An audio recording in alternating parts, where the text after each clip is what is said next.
Okay, so the third stanza begins like this. I'll share the screen so that you can see.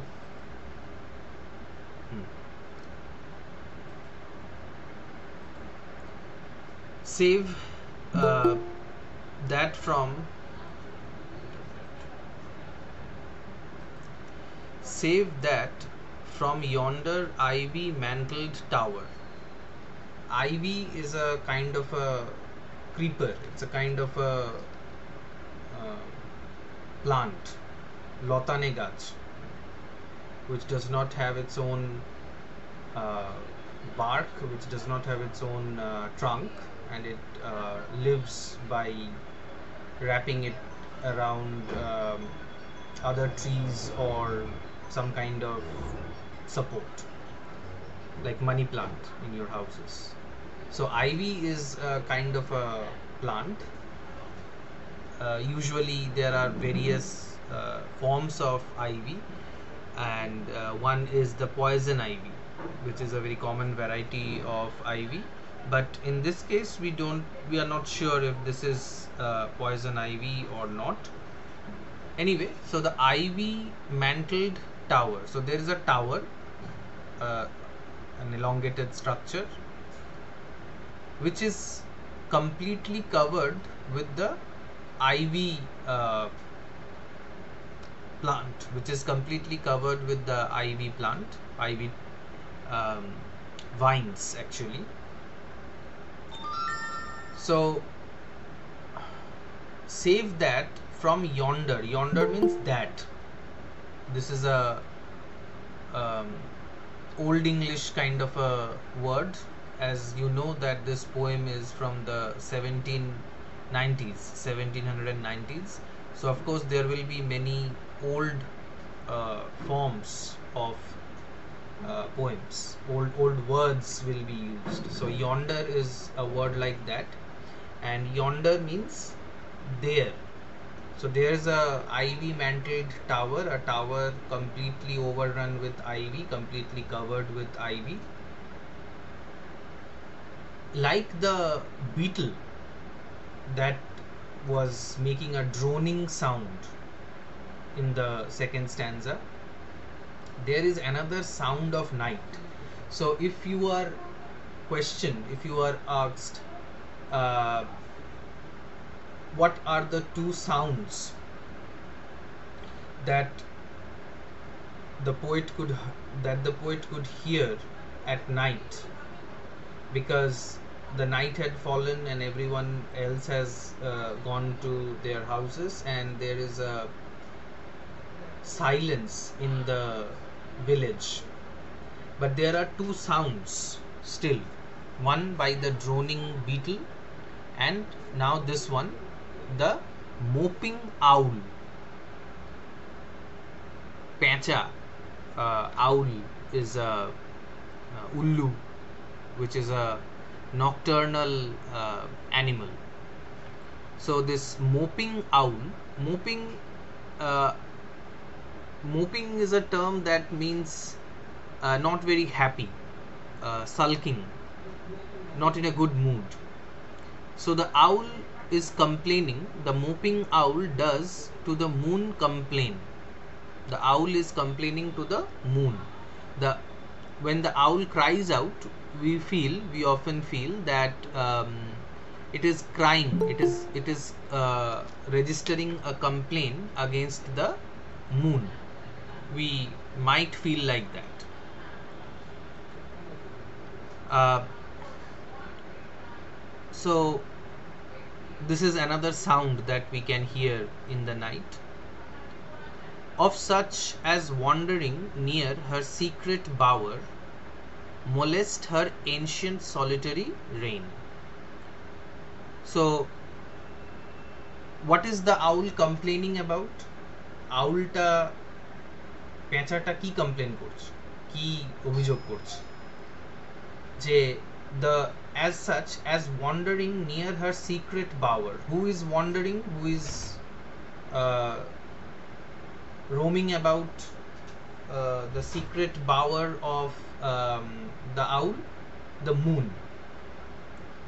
Because the moonlight is disturbing, or the moonlight is entering into the nest of the owl. আউলটা যেখানে বসে আছে বা আউলের যে বাসাটা, সেখানে মুনলাইটটা ঢুকছে, মুনলাইটটা পড়ছে, তাই জন্য সে ডিস্টার্ব হচ্ছে। কারণ আউল is a nocturnal bird, it's a nightly bird, and any kind of light might make it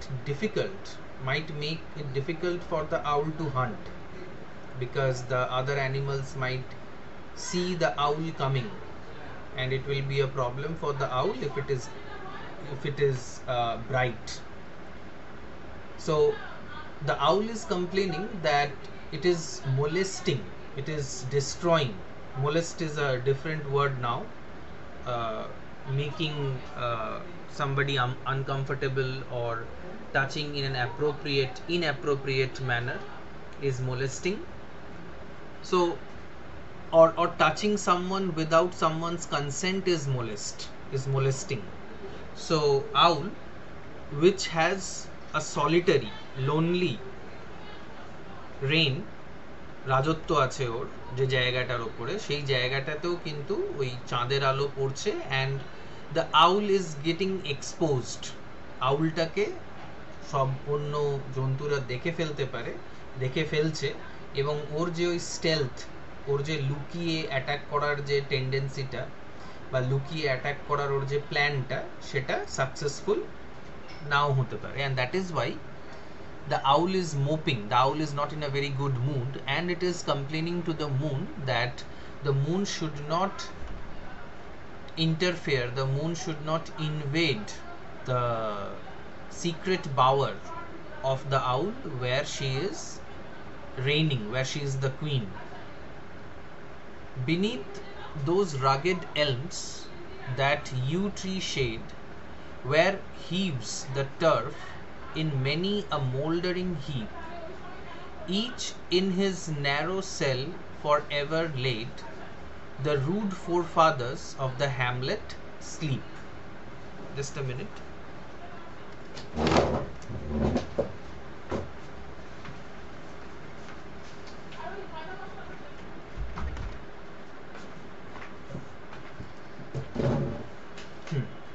So beneath those rugged elms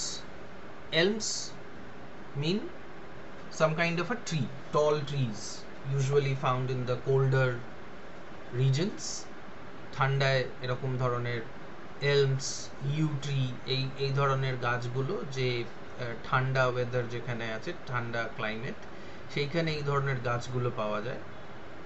so তাদের শেডের তলায়, where heaves, breathes, heave করা মানে হচ্ছে to breathe.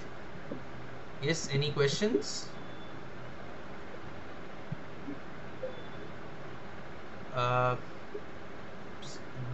Somebody is sharing their screen. Why? Tukai, I think you're unmute and you're sharing your screen.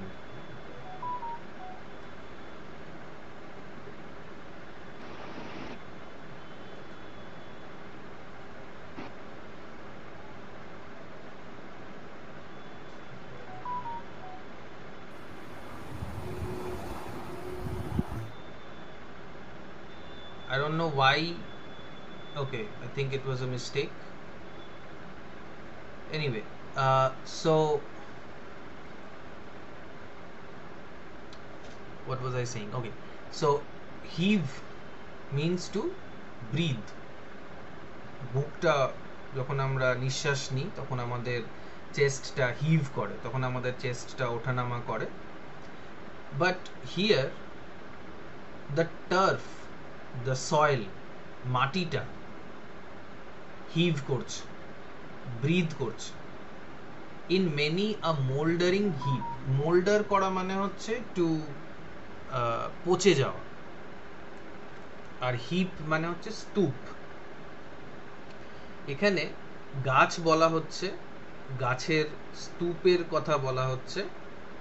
তো গাছের স্তূপ, গাছের কোনো একটা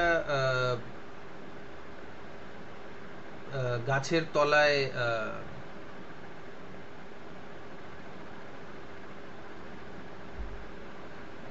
গাছের তলায় এই ধরনের পাতাগুলো পড়েছে, and they are mouldering, they are becoming, they are rotting, and when certain things rot they blow up, they puff. কোনো জিনিস দেখবে যখন পচে যাচ্ছে তখন ওটা ফুলে যায়, ফুলে ওঠে। অ্যান্ড তো এমন মনে হচ্ছে যখন ওটা ফুলছে তখন এমন মনে হচ্ছে যেন ওই স্তূপটা, ওই মাটিতে গাছের তলায় যে পাতাগুলো পড়ে রয়েছে সেইটা নিঃশ্বাস নিচ্ছে। Each in his narrow cell forever laid, the rude forefathers of the hamlet sleep. Hamlet means the small village, the group of huts that is there in the village, and each in his narrow cell forever laid. Narrow cell বলতে এখানে হচ্ছে grave. The rude forefathers, the forefathers of the village, গ্রামটাকে যারা তৈরি করেছিল, গ্রামটাকে যারা establish করেছিল, সেরকম লোকজন, তাদের ফোরফাদার্স, তাদের বাবা দাদা এরকম টাইপের যে লোকরা, তারা এখন মারা গেছে, তো তাদেরকে গ্রেভে রেখে দেওয়া হয়েছে। After all this poem is named, the title of the poem is Elegy written in a country churchyard. So churchyard is a place where Christian people bury their dead, and these two lines refer to the graveyard. কবরের জায়গা, কবরস্থলের ব্যাপারে বলা হচ্ছে। তো প্রত্যেকটা কবরে, এক একটা কবরে এক একজন চিরকালের জন্য ঘুমোচ্ছে, ফর এভার লেড। আর এরা কারা? এরা হচ্ছে the rude four father's of the Hamlet. এই হ্যামলেট, এই ভিলেজে যে লোকজন ছিল, এই হ্যামলেটের যারা ফোর ফাদার্স, যারা পূর্বপুরুষ, তারা এই পুরনো গ্রেভগুলোতে শুয়ে আছে। But the word rude is something that can make us think that why are the forefathers considered as rude. Rude কথাটার মানেটা এখানে হতে পারে unsophisticated. Rude does not necessarily mean bad or bad behaved, because we usually associate rude with bad behavior, or somebody who does not behave in a polite manner. But the rude word has a different meaning in this line. Can anyone tell me why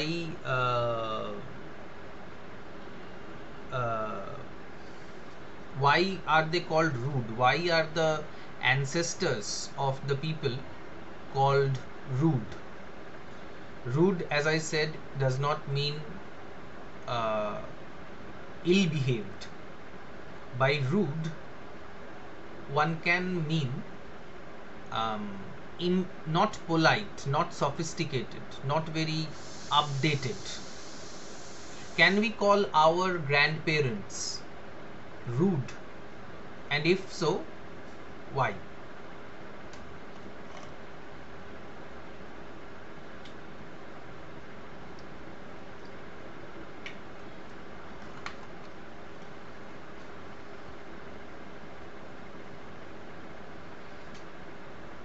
Anyone? They follow the Hmm. like backdated norms. Like they don't want to get modernized and like yeah. Hmm. Yes. Here the word rude is not meant to disrespect the ancestors. এখানে rude বলতে তারা বাজে behave করতো বা আহ, তারা ভালোভাবে কথা বলতো না সেটা নয়। এখানে rude word means unsophisticated, a person who is not very modern. So our grandparents, especially if the grandparents live in the villages, uh, does any one of your grandparents live in the villages? Do you have your grandparents who live in like remote villages? If you have, uh, you can imagine that they don't talk in English, or they cannot use the mobile like you can, or they do not know the modern words either, which we do, or they cannot use the gadgets and devices like we can. So we often call them backdated, our grandparents. And that is why the poet is calling the ancestors rude, not because they were ill behaved, but because they were not very modern. Okay. So these rude, these unmodern or non-modern forefathers, ancestors, who actually established the hamlet, who actually established the village, um, lie in their graves. So that's what the poet is saying. The breezy call of incense bearing morn, morn means morning, the swallow twittering from the straw built shed, the cock's shrill clarion, or the echoing horn, no more shall rouse them from their lowly bed. যে যে জিনিসগুলো আমাদের সকালে ঘুম থেকে উঠতে বাধ্য করে, যে যে জিনিসগুলো পেলে আমরা সকালে ঘুম থেকে উঠি, যেমন দ্য ব্রিজি কল, সকালে ঠান্ডা হাওয়া, incense breathing, when the morning comes, it comes with fresh air. Just a minute.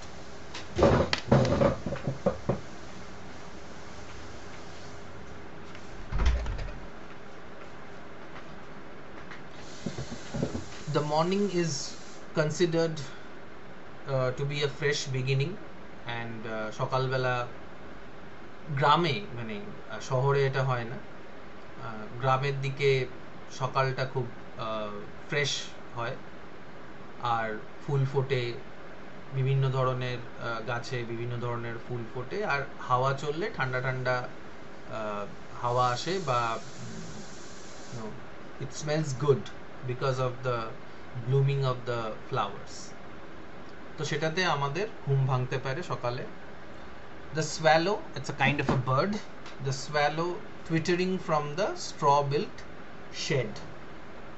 Swallow বা অন্য ধরনের পাখি ডাকে সকালে তাদের বাসা থেকে, সেটা শুনলে আমাদের ঘুম ভাঙে। The cock's shrill clarion, মোরগের ডাক, clarion is the call of the cock, or the echoing horn. The horn is that of the shepherd who who has taken the cattle to graze in the fields, in the mountains, and it calls to the other shepherds, or it calls to his cattle with the help of the horn. So the horn echoes in the village environment. No more shall rouse them from their lowly bed. But all these things that help us awake from our sleep in the village, not in the city. শহরে তো ফ্যাক্টরির ওই ভেঁপু বাজলে আমরা ঘুম থেকে উঠে যাই, বা দুমদাম আওয়াজ হয়, গাড়ির হর্ন বাজে, এইসব শুনে আমাদের ঘুম ভাঙে। আর শহরে কোনো সময়ই সকালটা সুন্দর গন্ধ আমরা কিছু পাই না। আগের রাতের একটা স্টেল ব্রেথ, একটা স্টেল বাসি ধরনের একটা গন্ধ আমাদের কাছে আসে। শহরে স্প্যারো কিছুই নেই, অনেক জায়গায় পিজেন্স আছে, but I mean their call is also attractive, their call is also sweet, but not too much. আর মোরগ তো ছেড়েই দাও। No echoing horn, the horn of the trucks and buses wake us up in the city. But anyway, these calls which makes a person get up from his or her sleep will not help the forefathers, the rude forefathers, up from their lowly bed, from their lowly in this case means earthen. They are in their earthen beds, and they will not be able to rise from their graves. Lowly bed bolte ekhane grave, ঠিক আছে? Next, for them no more the blazing hearth shall burn, or busy housewife ply her evening care. No children run to lisp their sire's return, or climb his knees the envied kiss to share. তাদের জন্য আর কি কি হবে না? No more the blazing hearth shall burn. Hearth bolte the chimney piece in the villages, in the early villages. In order to keep warm, they had these fireplaces where they used to sit around. The whole family would sit around and would receive the warmth of the fire, and they will talk to each other. এখন তো শহরে আমরা যদি একসঙ্গে family বসেও, তাহলে আমরা সবাই ফোন নিয়ে বসি আর নিজেদের ফোনে ব্যস্ত থাকি, and the family connection is more or less gone.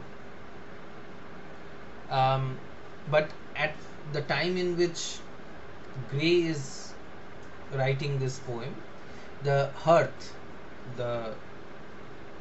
the chimney place, the fireplace, was a location where all the family members used to sit together and they used to talk.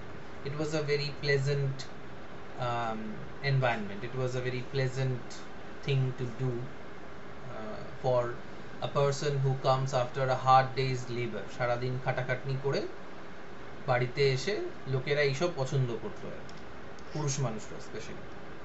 or busy housewife ply her evening care, মানে দেখবে তোমাদের সাধারণত এরকম হয় আর কি, যে বাবা বাড়ি ফিরছে, বাড়ি ফেরার পরে মা তাকে চা দিচ্ছে বা গামছাটা হাতে এগিয়ে দিল। the housewife shows how much she cares for the man who has come after a hard day's labor. তো ওখানেও সেরকম হতো যে হাউসওয়াইফ যারা হতো তারা যখন দেখতো যে হাজবেন্ডের আসার সময় হয়েছে বা হাজবেন্ড এসছে, তখন তাকে চা দেওয়া বা তার হাত থেকে ব্যাগটা নিয়ে ঠিক করে রেখে দেওয়া ইত্যাদি এরকম ধরনের কাজ করতো আর কি। No children run to lisp their sire's return. Lisp করা মানে হচ্ছে তোতলান। ছোট বাচ্চারা তুতলিয়ে কথা বলে, and it sounds very sweet, and it is for this that human beings built civilizations, to keep their children happy, to have children and to be happy. তো এদের জন্য কিন্তু যারা মারা গেছে, যাদেরকে পুঁতে রাখা হয়েছে, যারা কবরে চলে গেছে, তাদের জন্য কোনো বাচ্চা ছুটে আসবে না। তার সায়ার এসছে বলে, তার ফাদার এসছে বলে, সায়ার হিয়ার মিন্স ফাদার, তো তার বাবা ফিরে এসছে কাজ থেকে, সেই আনন্দে কোনো বাচ্চা তার কাছে ছুটে আসবে না। or climb his knees the envied kiss to share, বা তার হাঁটুতে উঠে পড়বে না তার বাবার আদর খাওয়ার জন্য, যেটা একসময় ছোট বাচ্চারা করতো, এখনো হয়তো মানে খুবই ছোট বাচ্চারা করে, মানে যারা যাদের বোঝার ক্ষমতা হয়েছে যে কে বাবা কে মা। তো বাবা যখন অফিস থেকে আসে বা কোনো জায়গা থেকে কিছুক্ষণ পরে আসে, তখন বাচ্চারা খুব খুশি হয় এবং সেই বাচ্চা তার ঘাড়ে পিঠে ওঠে এবং আদর খায় বা আদর খেতে চায় আর তুতলিয়ে তুতলিয়ে কথা বলে। কিন্তু এইসব familial things, these soft beautiful things, even these romantic things is not going to bring the dead back from their graves. যারা মারা গেছে তাদেরকে আর তাদের ওই গ্রেভ থেকে, তাদের কবর থেকে এই ভালো ভালো জিনিসগুলো, এই little but very significant pleasures of life, all these things is not for the people who are dead. So, and as I told you in the class earlier, that elegy is a poem of sadness. Elegy is written when you miss someone. Elegy is written at the death of people. When people die, poets write elegy in order to mourn the absence of those people. And this is what is happening here. The poet is mourning the absence of the forefathers, that they are all dead, and even for these beautiful things, for the children, for the housewife, for the warmth of the hearth, all these all the people who are dead will never return.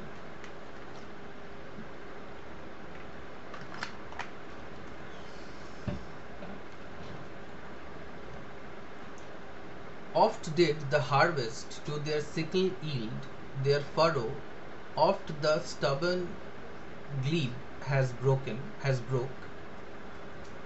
How jocund did they drive their team afield, how bowed the woods beneath their sturdy stroke. তো আবার ওই ফোরফাদার্সরা কি ধরনের কাজ করতো সেটাকে explain করে বলছে, সেটাকে হাইলাইট করছে, যে তারা ওদের কাস্তে দিয়ে, সিকল কাস্তে,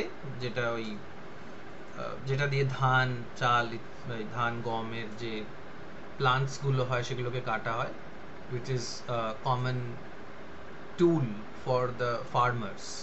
And in the village, one of the most important occupations is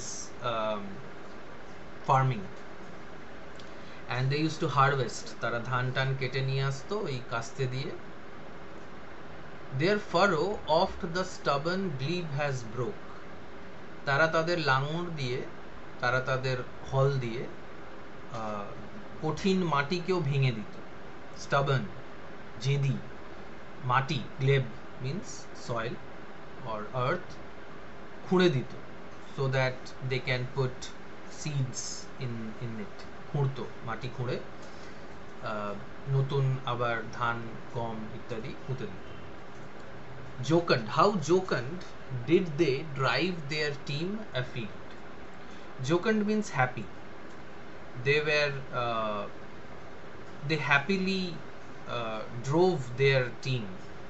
They had a team, they all worked together, and they did all their activities happily. They did not complain that, oh my god, I have to do so much of work, but they were happy doing whatever they were doing. How bowed the woods beneath their sturdy stroke. The sturdy means powerful, stroke means hit. So they used to cut trees with their axes. অনেকে wood cutter হতো, সবাই যে farming করতো তা নয়, কিছু লোকে wood cutterও হতো। তো তারা, তাদের গায়ে খুব জোর হতো, তারা কাটতো আর কি গায়ের জোরে অ্যাক্স দিয়ে। তো সেটাও বলছে যে বড় বড় গাছ তারা কিছু ঘন্টার মধ্যেই কেটে ফেলে দিতে পারতো। তো বড় বড় উডস তারা ক্লিয়ার করে দিতে পারতো, because they were very industrious, because they were very hardy people. Let not ambition mock their useful toil, their homely joys and destiny obscure, nor grandeur hear with a disdainful smile the short and simple annals of the poor.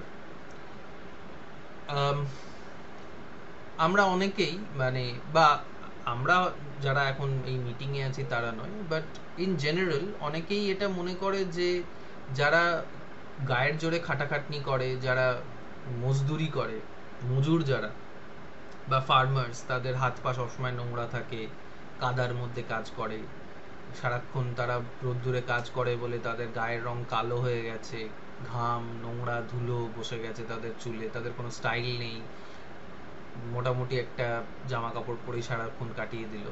তো তাদেরকে আমরা mock করি, অনেকে যারা rich powerful people or people from the cities might mock them.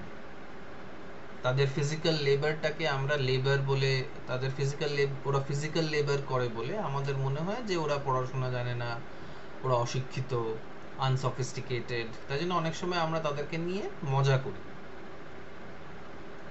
So the poet is asking ambition, means people who are more educated or who do some kind of blue collar or white collar job, not to mock them, because it is for them that we can get to eat. ওরা সারাদিন রোদ্দুরে, সারা বছর রোদ্দুরে জলে ঠান্ডায় কাজ করে বলে আমরা খেতে পাই, অথচ আমরা ওদেরকে নিচু চোখে দেখি, আমরা ওদের কাজটাকে সম্মান করি না। আমরা মনে করি যে ওরা laborer বা ওরা peasant বা ওরা farmers, and thus we do not respect them. So the poet is saying, do not mock them, do not mock their useful toil. Toil means hard work. It is their hard work that makes us alive. Their homely joys and destiny obscure. ওরা খুব ছোট ছোট জিনিসে খুশি হয়ে যায়, মানে কোনোদিন একটুখানি যদি ডিম খেতে পায় তাহলে সেটাতেই অনেক খুশি হয়ে যায়, বা মেলা যদি হয়, একদিন কাজ যদি না করতে হয়, খুব ছোট ছোট জিনিসে তারা খুশি হয়। মানে সারাদিনের পরে যদি এক মুঠো ভাত ওদের জোটে তাহলেই ওরা খুশি হয়ে যায়। So their joys are homely, very familial joys, like we understood in the earlier stanza, that they are happy if their children come running to them when they come home. That is their joy. Their destiny is very obscure. Obscure মানে আবছা, something that we do not know about. তোমরা কজন চাষির নাম বলতে পারবে? আমরা পলিটিশিয়ানদের নাম জানি, আমরা স্পোর্টসম্যানদের নাম জানি, আমরা মুভি স্টারসদের নাম জানি, কিন্তু ফার্মারদের কেউ চেনে না। ফার্মারদের নাম আমরা কেউ বলতে পারবো যে হ্যাঁ আমি জানি উনি খুব ফেমাস একজন farmer? I don't know if anyone can say so, because farming is considered in our country to be a menial job, a kind of not very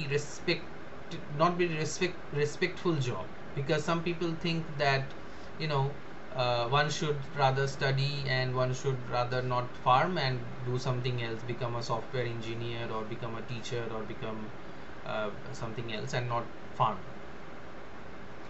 তাই জন্য ওদের যে ডেস্টিনিটা, ওদের যে ফিউচারটা, সেটাও অবসিকিউর। Sometimes they commit suicide when the rains are not good, or if the rains are too much, their crops are destroyed and still they have to commit suicide because they have taken loans. So their future is very insecure.